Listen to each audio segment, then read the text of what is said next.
We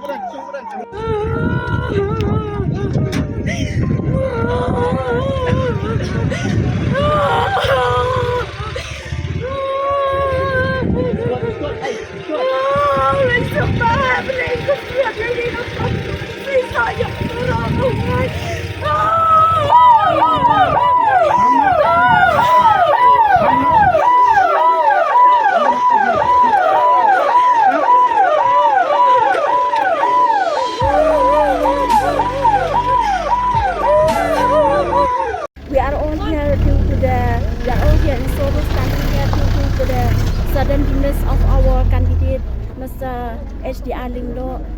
This loss is a loss for not only for our constituency but for the state as a whole, because he has been a leader for 25 years.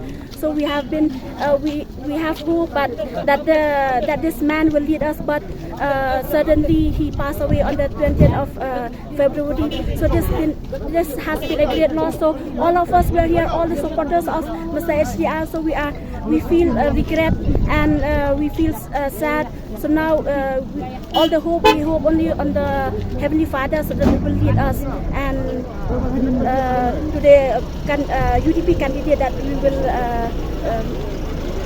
from Sohiong constituency.